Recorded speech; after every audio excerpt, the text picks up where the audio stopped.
Hello, everyone. Welcome to another More Layers. I'm Seth Mariano. And I am Jordan Smith.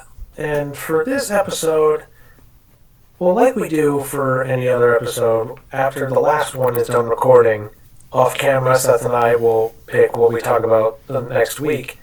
And for this week, we were thinking about how there's, a lot of live action remakes for Disney movies. And Tangled was kind of in a weird spot because they announced it, and then after Snow White didn't do so well, they kind of put it in a state of limbo where it sounded like they're probably not going to make it, but they were holding on to the possibility maybe. Uh, but then after their live action Lilo and Stitch did really well, all of a sudden they're like, yeah, we're gonna do it. So while they're trying to build up the hype about the live action one, we're gonna go back and talk about the animated film. Yeah, so after we signed off last time, Jordan made a good point, that with this new live action version of Tangled on the way, it would probably make a lot of sense to discuss that. So yeah, that's what we're doing. And so Tangled, the computer animated hit Disney film based on the Rapunzel fairy tale, and with songs by Alan Menken, who did, the songs for Beauty and the Beast, Aladdin, The Little Mermaid before that. And now, how familiar would you say, or how much did you know about the Rapunzel fairy tale or Rapunzel story before seeing this film? I didn't know a ton necessarily. Like, I know the famous line, Rapunzel, Rapunzel, let down your hair. Uh, and she was one of the princesses that fit into the trope of being locked in a tower. But I didn't know much else past that. I felt like there was maybe a witch involved, but otherwise I wasn't sure. Yeah, my knowledge of the fairy tale was definitely limited to, I would see stuff like a little segment on Sesame Street, or this one Barbie. I think it was like a Rapunzel Barbie commercial. I think that aired during the Saturday morning blocks. This kind of reveals at least my age a little bit, back when that was a thing. Um, yeah, but besides that, I guess I didn't hardly know that much, except for the the long hair over the window or something. So I definitely had a lot to learn, and then later saw Into the Woods on stage, and more recently in film, which also covers that story a little bit. Yeah, but Tangled was yeah, an interesting introduction to kind of what this story was really all about, beyond just the cliche of the golden long hair. Yeah, again, I didn't know much of the story, so I came into this fairy tale mostly blind. Granted, Shrek did have references and then an actual appearance by Rapunzel, but it's well known that Shrek is more of like a satire of a lot of fairy tales and even possibly a slap in Disney's face.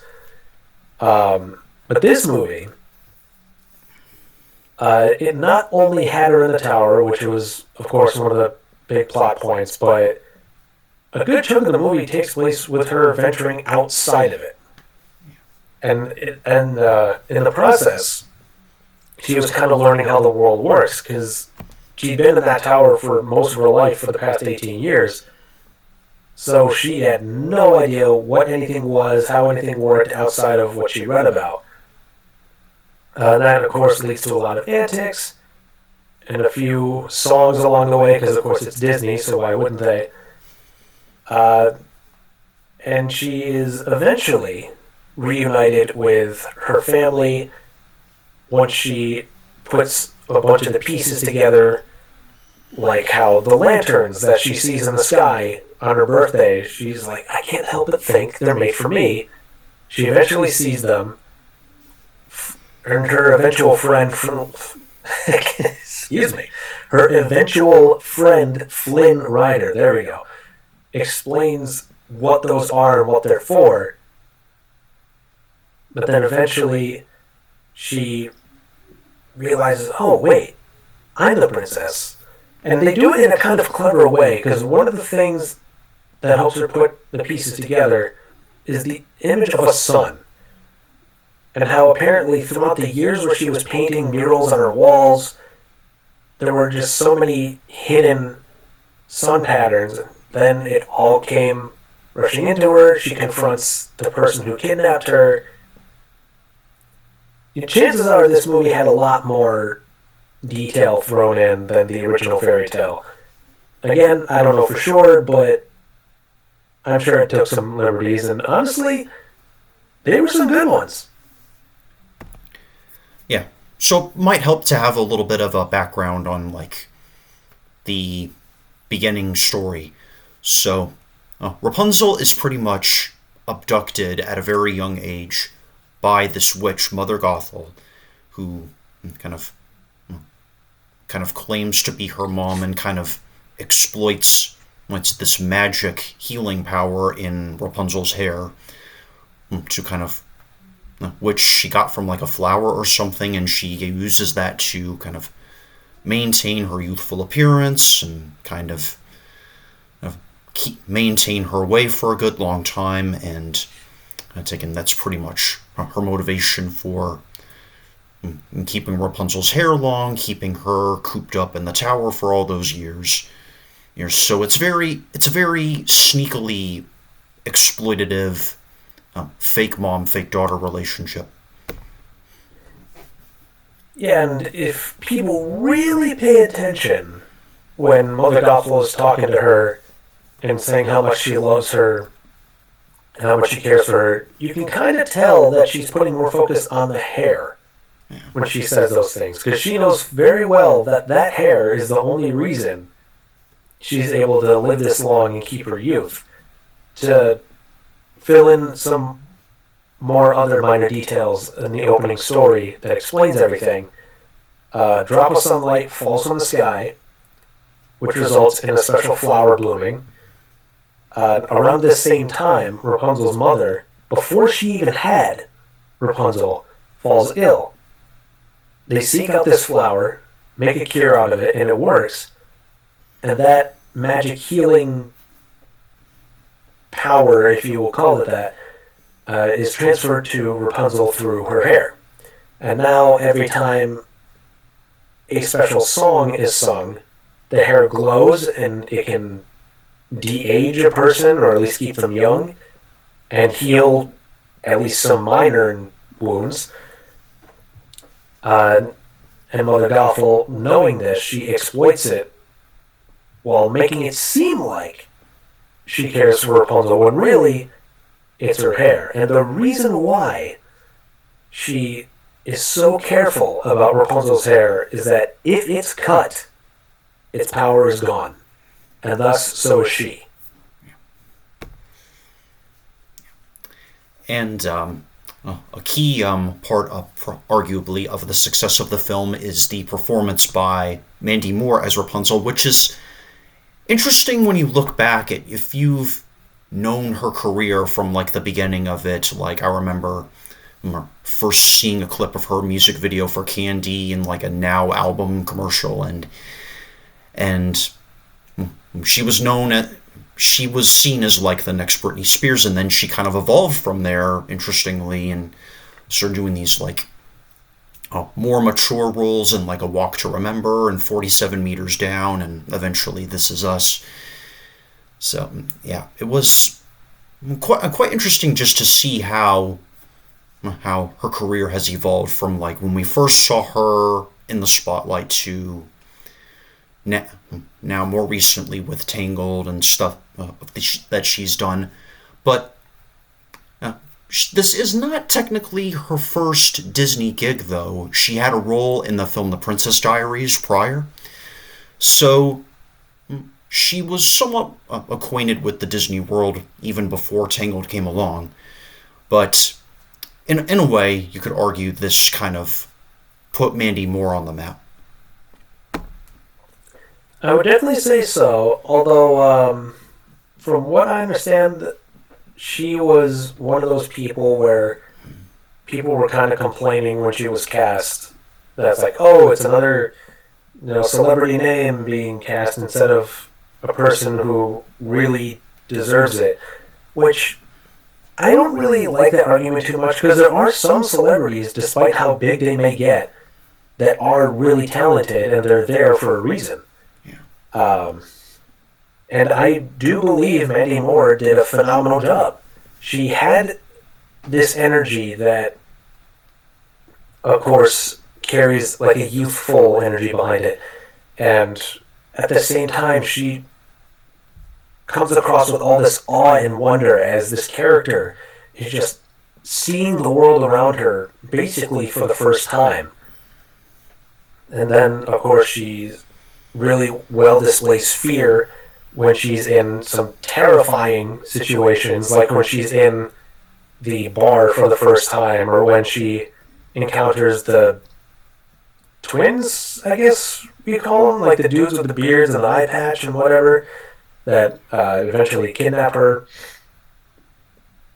But yeah, she really portrays emotions really well. She gets the excitement and energy across really well. Again, despite her celebrity status, I think she was a good choice. Yeah, in a way, I feel like projects like that and This Is Us have helped show her versatility beyond what we initially saw when she was starting out doing pop music. And yeah, it was interesting. I feel like I hadn't seen or heard much from her before that, except for maybe A Walk to Remember. So yeah, this I can't complain about her performance myself either. Oh, exactly. And then, of course, you can't have the princess without her. Okay, in this case, her love interest isn't a prince. Like, she's the one who's royalty here, but he technically is a prince eventually. And you can't have the princess without the love interest in these Disney movies, and hers, as we briefly mentioned, is a character named Flynn Rider, and he is played by Zachary Levi. I knew a little bit about him before this movie came out.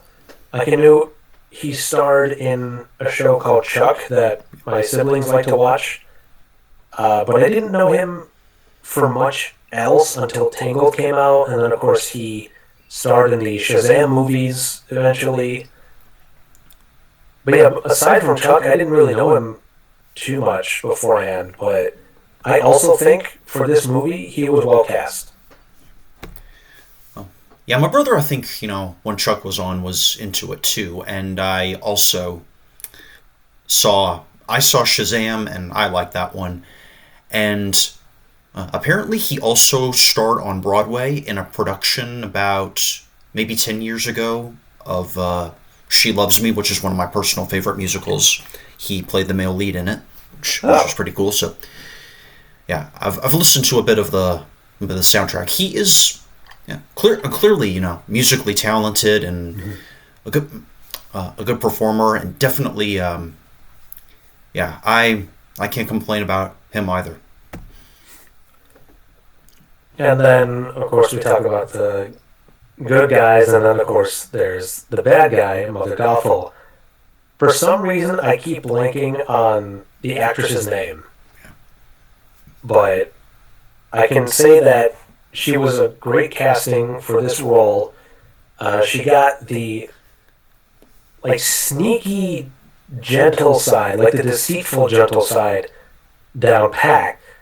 And then when this character is supposed to start getting more desperate and more psychotic, that is very apparent as the movie goes on, especially at the last second when the hair's cut.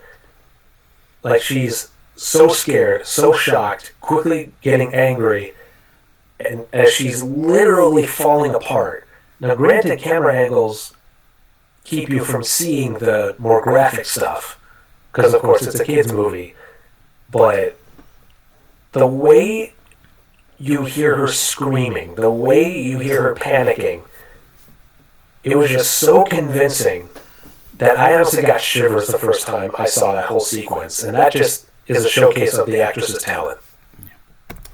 Yeah, I think her actress Donna Murphy was probably one of the highlights of the whole thing. Definitely had a sort of very, very like classic theatrical voice. Had sort of let's see, a good way of masking Mother Gothel's intentions with the smirk, the smile, the innocent playing innocent, and yeah, definitely probably even better than the witch, Rapunzel's witch, and Into the Woods. Though that movie was overall good too, but yeah, it's definitely yeah. This Mother Gothel could be dramatic, could be smirky, could be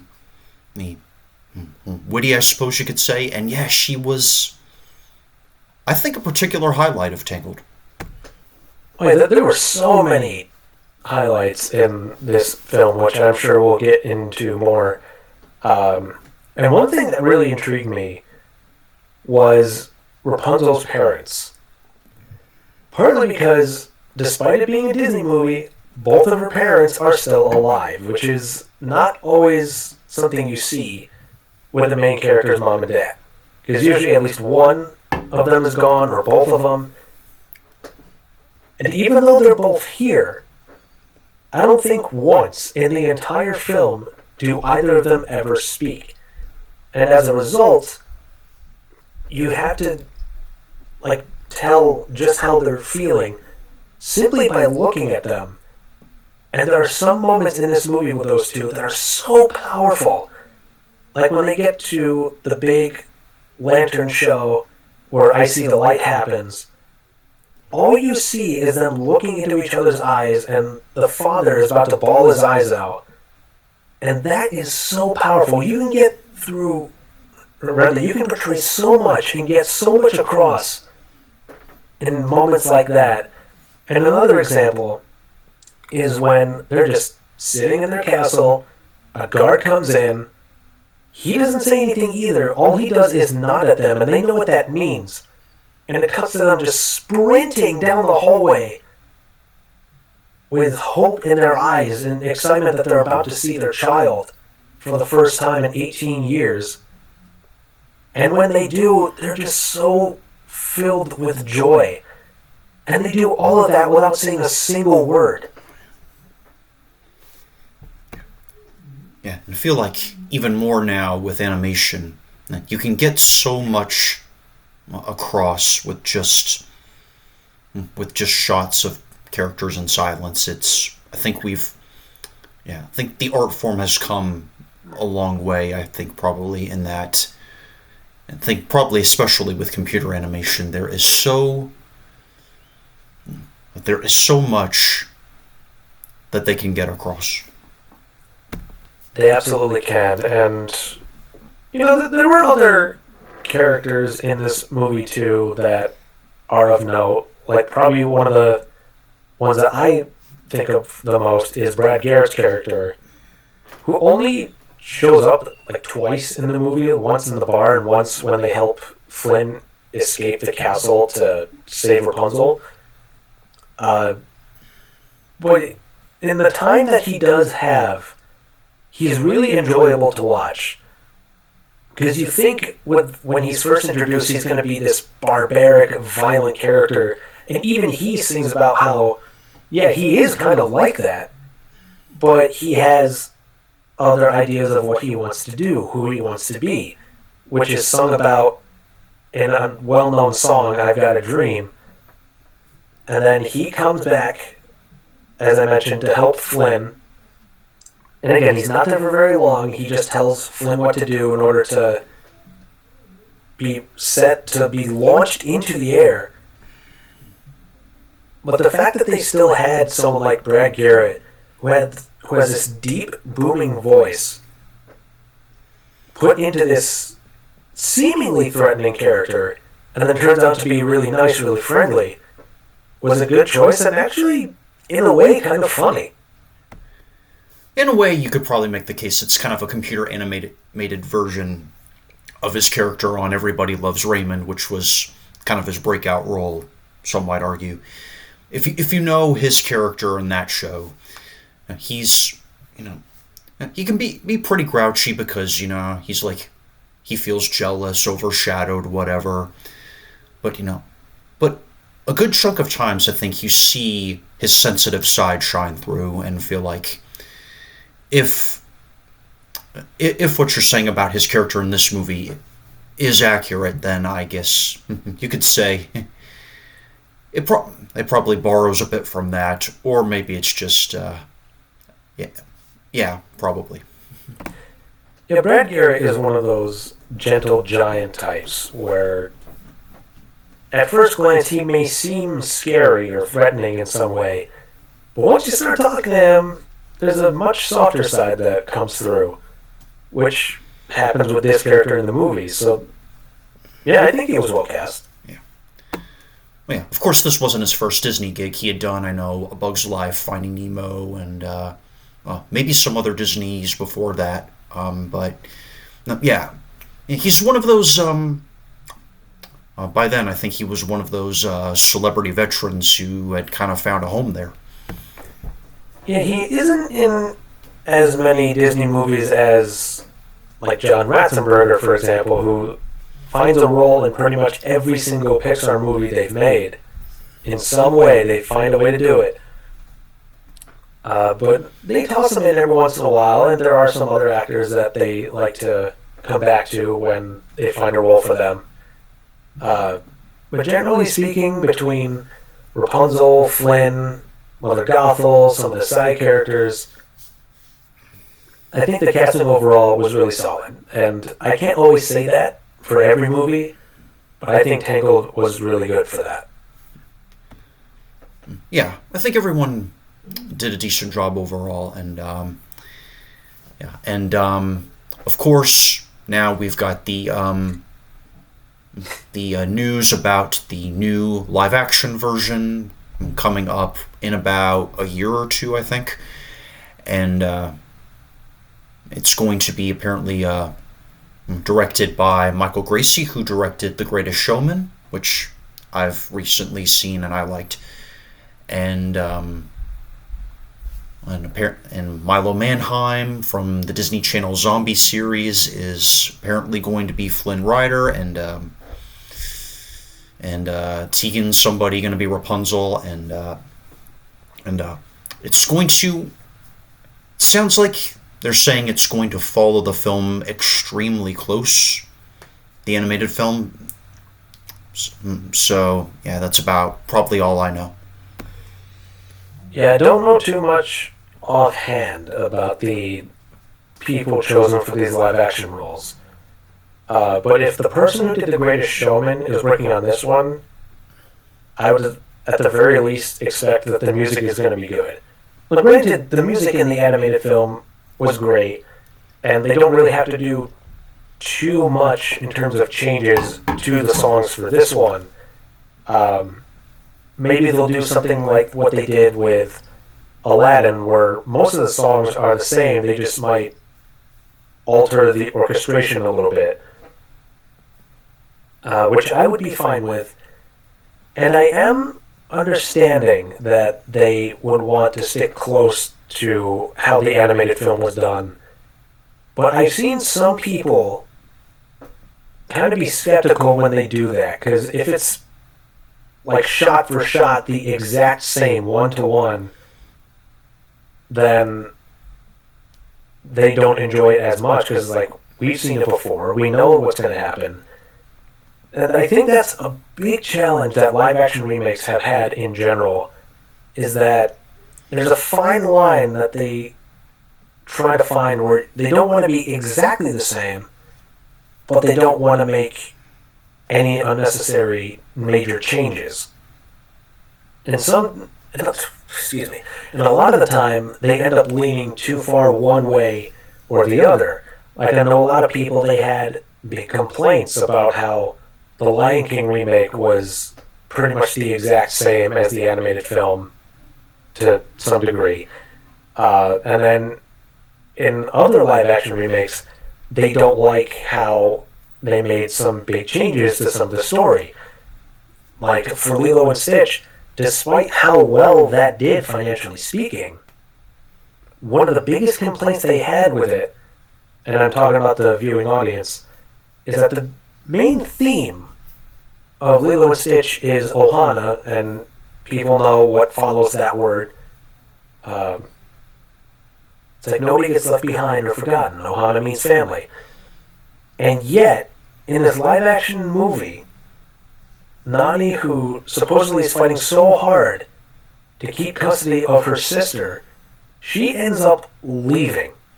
Now, granted, she can visit whenever she wants, seemingly, but many people complain, like, you can't talk about nobody gets left behind or forgotten and then have someone just leave entirely.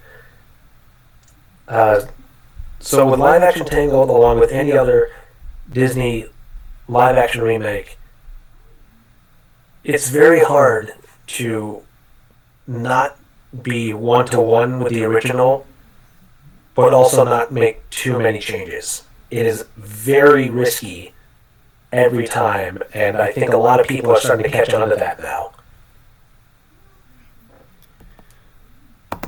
Yeah, I don't think I was too bothered by the like shot for shot, like at the beginning of the Lion King photorealistic remake.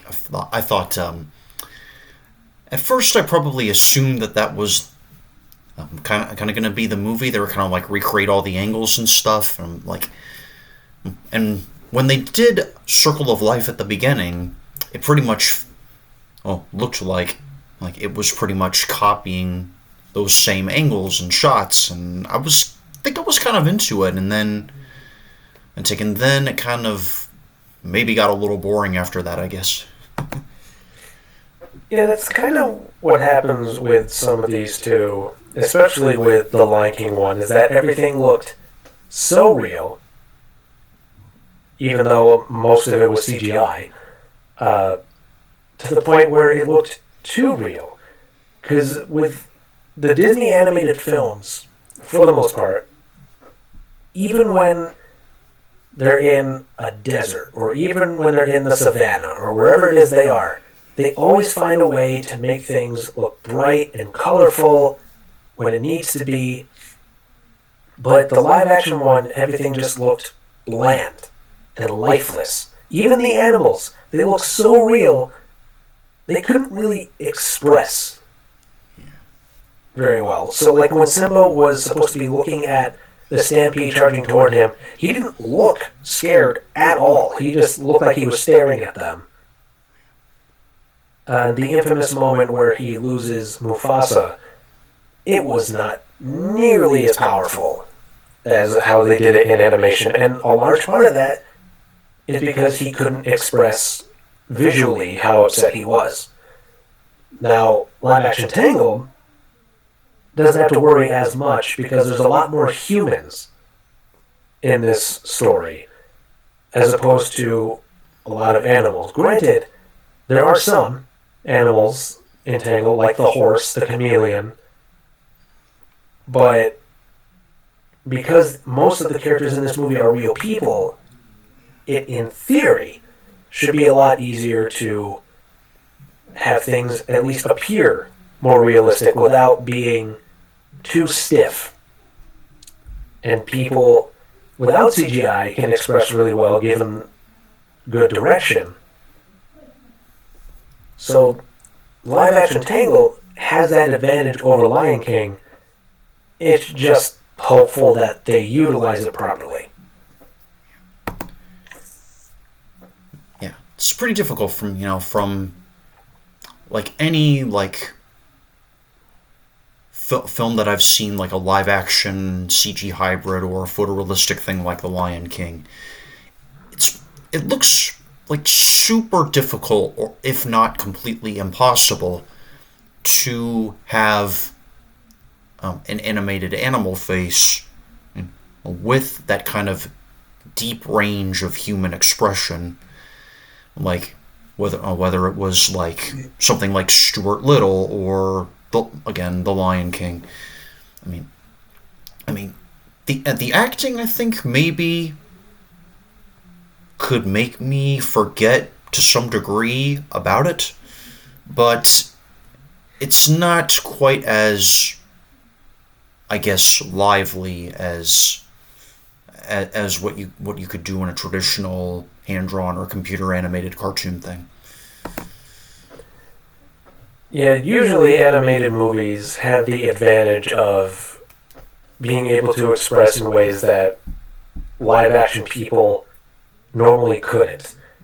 Uh, Not as to say that they can't at all in live action, but with animation, you can usually be a lot more expressive artistically, which leads to wider varieties of how things like that can be done.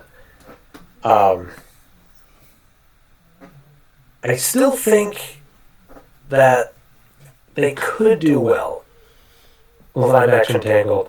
I'm just skeptical about how they're going to approach it because at this point I kind of have live action remake fatigue, and I haven't enjoyed most of the ones that I've seen. There are a small handful that I was like, yeah, I'm glad I saw that one. Uh, but considering how much I love this animated film, I am just praying that they don't botch this remake, especially since they were putting it on pause and now they're actually going to do it. So things probably got screwed up schedule wise.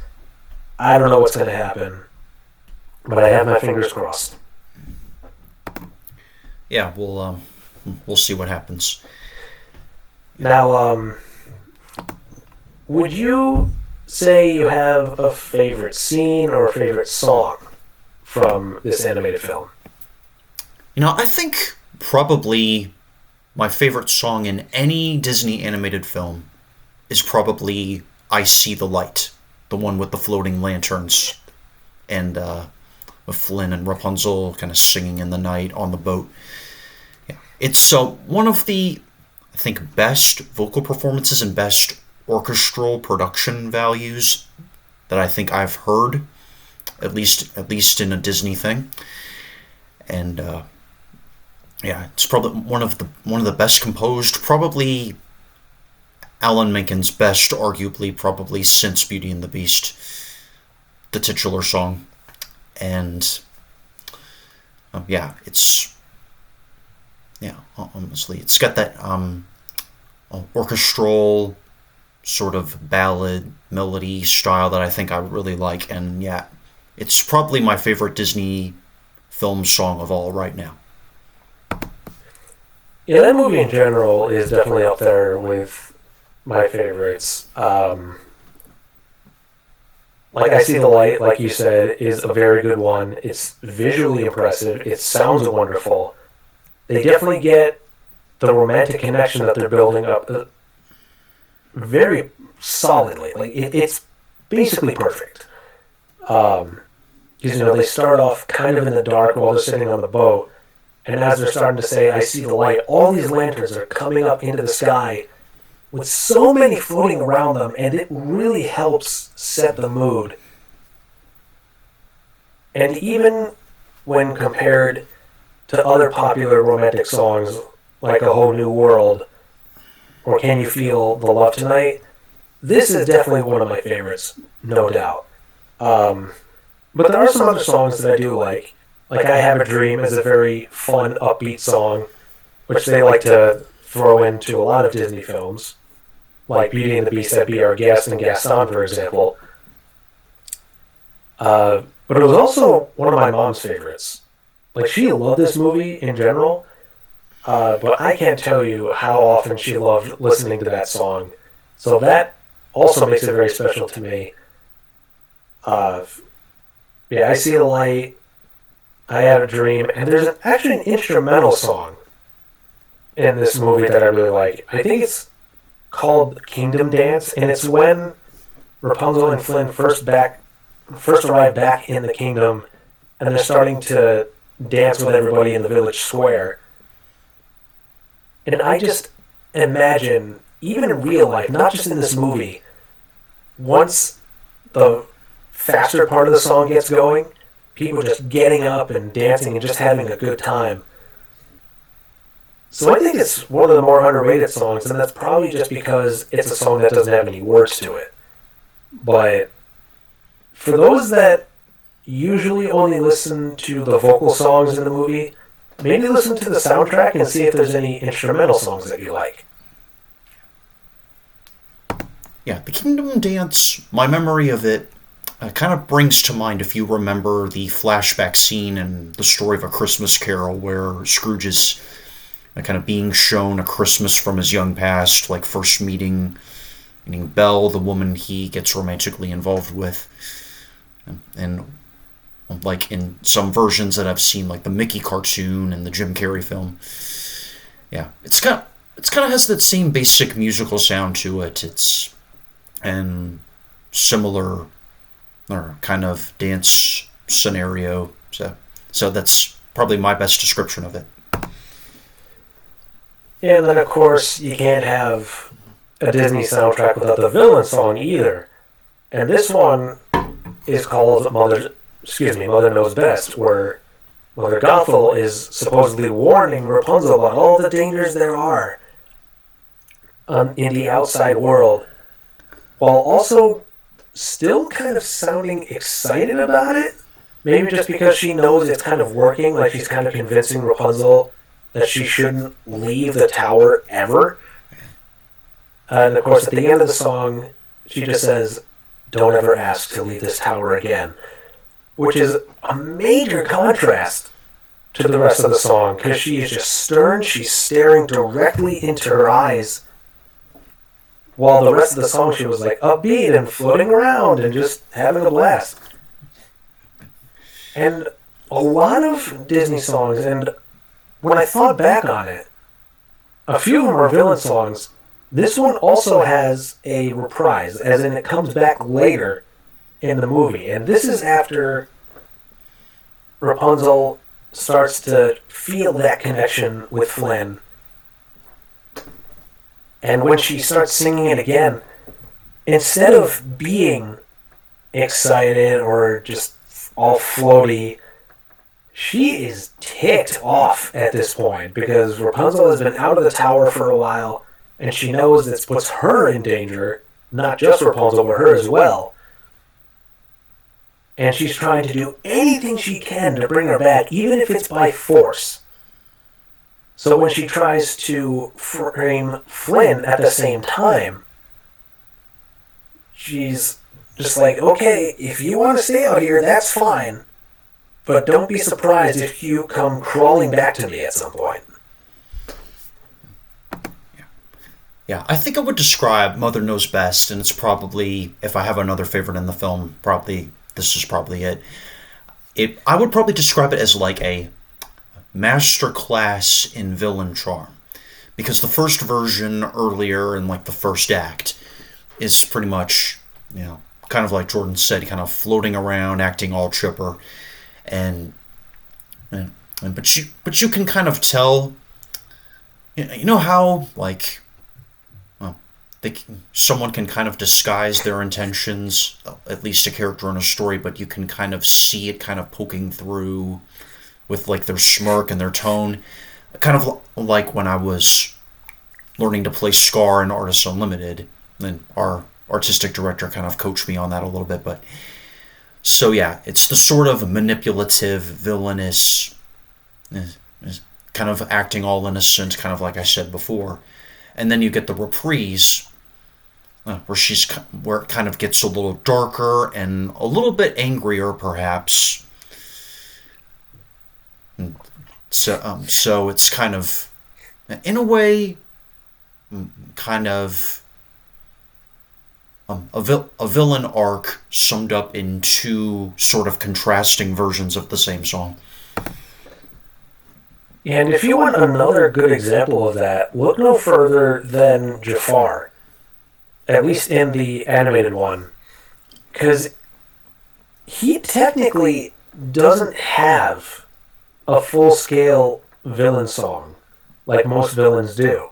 Like, he doesn't have an entire scene dedicated to a song that he sings, where Instead, in this movie, he takes a song that was very upbeat, talking about how great Aladdin as the prince is, and doing a complete 180 twist with it, where he starts singing about how much that same guy is a liar and how he deceived so many people, all while exposing him to the one person he cares about more than anyone else, right before just banishing him to the side of a snowy cliff.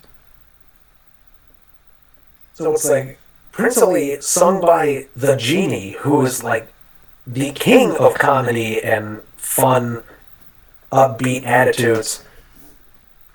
Jafar takes that song, flips it on its head, and takes full advantage of it. Especially considering, again, he technically doesn't have his own villain song. He just takes somebody else's and messes with it. And then, Mother Knows Best, that is her own song. But she still flips it around to make it sound a lot more menacing. Yeah.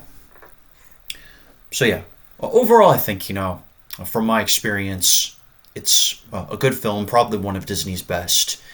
And I'll probably see it when it comes out. And I guess with Michael Gracey in the director's chair, I think, I should expect a good quality production when it's all said and done. And yeah, we'll see what happens. I probably will go see it myself. I'll probably at least wait until there's at least one trailer out.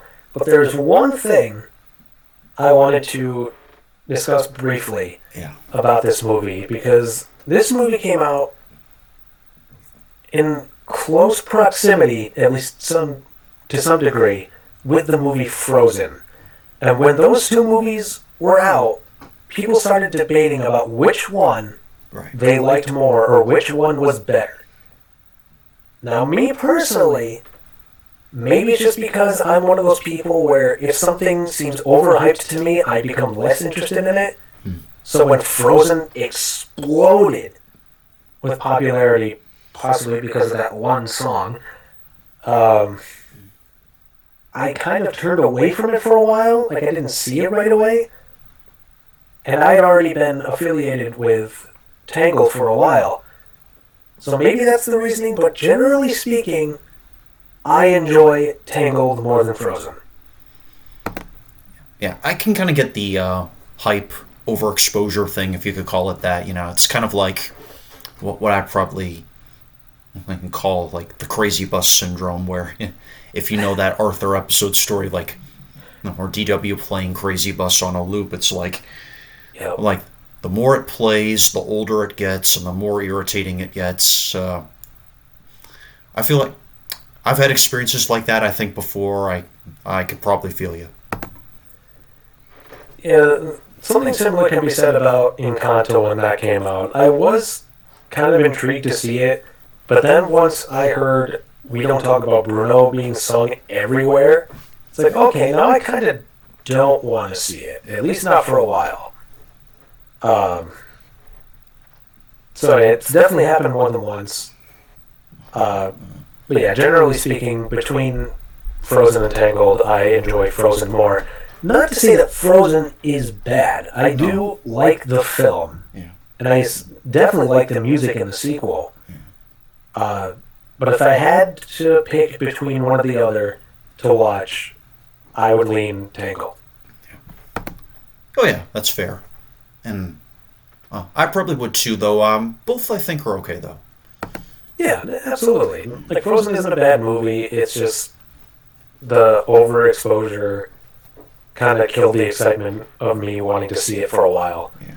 Whereas Tangled didn't have that issue, at least for me. So, yeah, that's probably a big reason for it. Yeah, well, we'll see what happens with this new film, and I guess that's all I've got to say. So, I guess you're good too. Yep, I'm all set. All right, well then that'll do it for now, and Thanks everybody for streaming. You can follow us on YouTube and YouTube Music and tell us your thoughts on Tangled, your hopes for the upcoming version of it, and leave your comments, questions, whatever, and keep the conversation going. Yeah, when it comes to this movie, let us know what your favorite scene is, what your favorite song is. Did you love the horse? Because I know Disney has a lot of different horses that they have in their repertoire. Yeah, just let us know your overall thoughts and whether or not you're excited to see the live action remake. We'd love to hear from you, and if you have ideas for future episodes, let us know. All right. Until next time, everybody take care. So long.